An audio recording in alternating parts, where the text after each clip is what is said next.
Now I want to continue with our scripture for today in Genesis 2.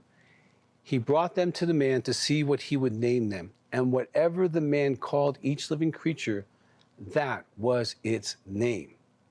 I want to share with you kind of a funny illustration. I've done this at conferences, and it just kind of plays well as far as illustrating the point. You got to get the context. Here's, I don't know if there's 100,000 animals or 1,000,000 animals, but big herds of animals. And I'm sure there'd be this conversation in between them. Hey, what's your name? I don't know. He hasn't told me. What's your name? He hasn't told me either. And let's just picture a little squirrel. He's just going from animal to animal, trying to find out, well, what did he tell you you are? One said zebra. Oh, zebra. That's really cool. That's a nice name. And they'd say, well, what's your name? Well, I don't know. He hadn't told me yet. Little squirrel's waiting for days or weeks to find out who he is. And he's just zipping around asking everybody's question like a little reporter, right? And one day he gets called out by the father. You, come on, follow me today. And he knew that, oh, this is my day. I'm going up to meet the man, Adam. I wonder what he'll call me. I wonder what he'll say.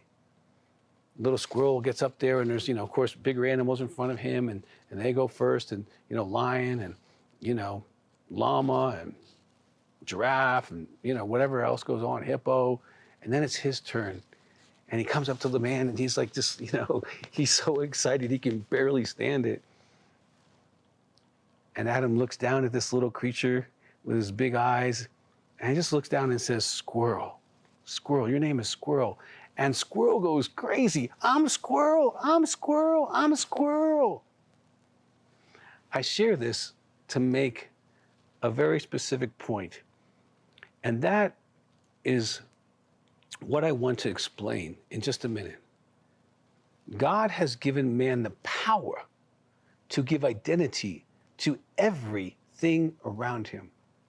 When a man gives identity, that is what they will call themselves. Let me tell you an observation I have in counseling over 5,000 men and women. I could have the most beautiful, intelligent woman you would ever meet sitting in my office. I've had many beauty contest winners with the lowest self-esteem.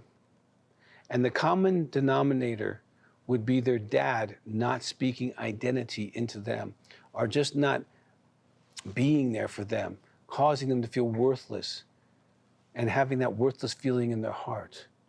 This was true of men as well. They could be handsome, in great shape, be multimillionaires, and yet have the lowest self-esteem because dad did not speak life into them, giving him identity. Men, you really need to hear what I'm saying to you. Your voice gives identity, and you failing to use your voice can have generational consequences for your family. So I really encourage you to get this series, even just for this one idea. You give identity to all those around you. I want you to think about the people in your life. Let's start with your wife, if you happen to be blessed to have one. God has made your wife's heart in such a way that she needs your praise and encouragement. And when she has it, without asking, she is able to do amazing things, and without it, she feels dry and unwanted inside. And that is up to you, how you speak life into her heart. So definitely evaluate how many positive praises you give to her versus how many criticisms you give to her. Let's talk about your daughter if you have one. She desperately needs to hear you say, she's smart, she's capable, she's beautiful, and she is so much more. She needs to hear this from you. This gives her confidence and resilience to face life head on. Your sons need to know you're proud of them, that you respect them, that you have their back, that you believe in them, and that they can do amazing things, to have that internal confidence that only comes from a dad's voice. If you failed here and your children are adults, go apologize for failing them. You maybe didn't know, or you just didn't do it. Regardless, take responsibility. Evaluate your words to your boss. If you are the boss, evaluate your words to your employees. Evaluate your words to your friends. Evaluate your words to other family members, extended family members, your siblings, your mom and dad, even to your pastors. I make it a real habit to encourage my pastors. Everyone around you needs you to speak life into them and to give them validation and praise. You are a man, and especially as a man of God, you want to give life with your power to give identity. Okay, this is something God's given to you as a gift, and you want to use it well. Try this for 30 days to speak positive, life-giving words to your spouse and to your children, and see how they light up. You can literally see a difference in people that are nurtured by the man in their life. You also will feel better knowing that you're speaking God's view to them. You're mirroring God's words to them.